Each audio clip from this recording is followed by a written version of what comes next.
Okay, so after finishing Unit 2, HTML structuring websites, a little bit of basics, kind of towards the end we started to learn a little bit more about CSS, or cascading style sheets. We started out with just doing inline styling, which at first we did not even know that's considered CSS. Then towards the end we started to get into some what was called internal CSS. So we're going to learn a little bit more about that in the next few lessons. So we're going to jump into Introduction to CSS. Again, for the purposes of this recording, I'm going to skip over the video, the quiz, and we'll kind of jump into the example and look at what's going on there. Okay, so what we see, again, just a quick refresher, we have our declaration up here stating that this is HTML5.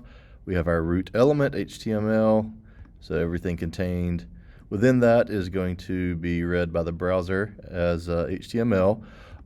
Then we have our head section with our title, and this internal CSS is what we're still looking at.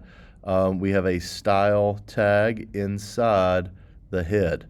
Okay, so this is not anything that's going to show up on the page in terms of the text, but it is going to relate to what's displayed on the page because it gives us some styling guides, it formats things. So we have made some changes to H1. We've made the color red, made the font size 35 pixels, and we have changed the font family. So notice we can change multiple properties. So this would be our element, H1. Our property here is color. The value is red.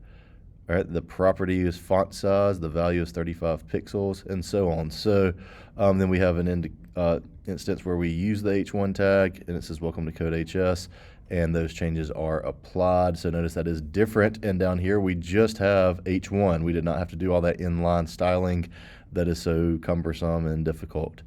Okay, so we're going to move on and look at what our assignments are. So for this first one, it says modify the CSS style of this page so that the H1 tags are green and the list tags have a font size of 18 pixels. So again, I've already done this, but just to kind of look at what is done there. So for our H1, and really you could have copied it directly from the example there, but we have an H1, color is green. All right, and I went ahead and just use those other two. But then for our lists, we have font size 18 pixels. Okay, so when we go to our output, this is what we're seeing.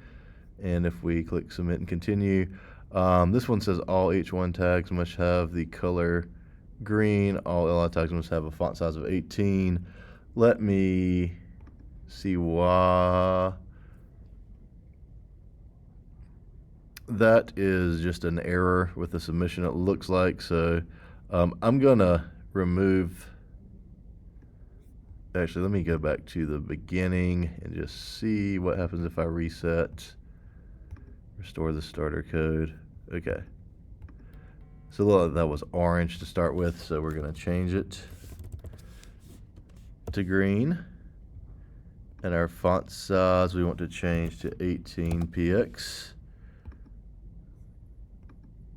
Okay, and for some reason it is telling us we have an issue, but it should be working. So if you're getting this, it is done correctly. Just click continue anyway. If you have a question about that, please let me know, but that appears to be a CodeHS error. We did everything correct. We formatted the list item. We formatted H1. There's only one instance of an H1, and it is green. So something is kind of wrong with the auto grader there. So we're going to continue anyway. Okay. All right, this next one for our assignment. So remember how tedious it was to type out the style attribute and set the background color for every single tag. In this exercise, you'll use CSS. So we have some starters. So the body has a background color of light blue, so that we see it applied there. And that's what makes the whole page background. So if you want to change the page background color, that is the body. Okay.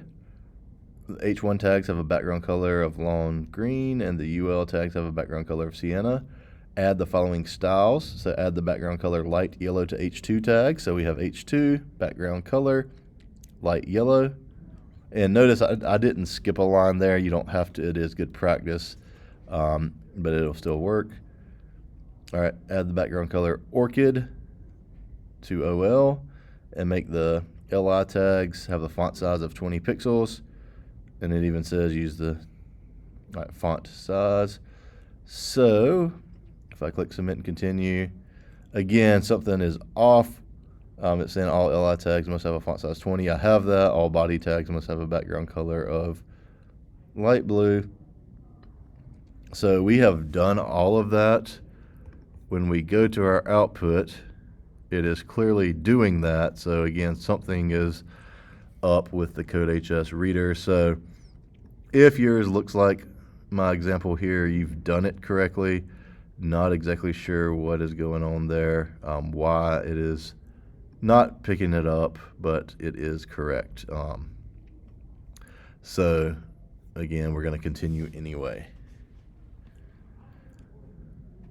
Okay, again in our style section, we have an assignment. So quickly choose 4 animals from this list. So I chose bumblebee bats, blue bears, key deer, and the white-footed tamarin.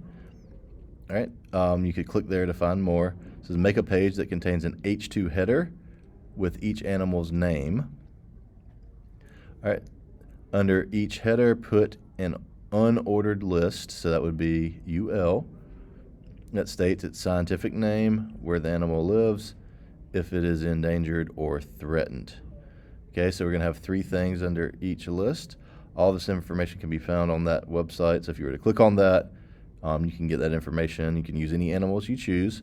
Make sure to choose at least 1 endangered animal and 1 threatened animal.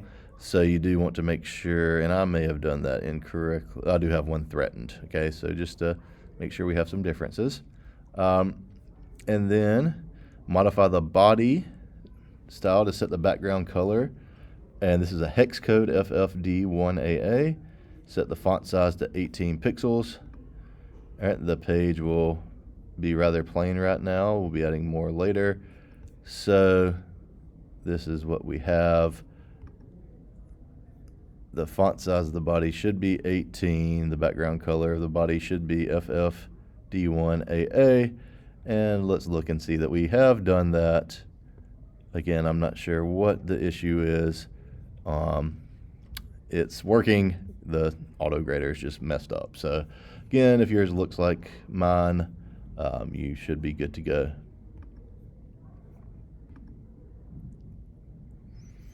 Okay, and that concludes lesson 3.1. All right, so if you have any additional questions, please reach out, let me know.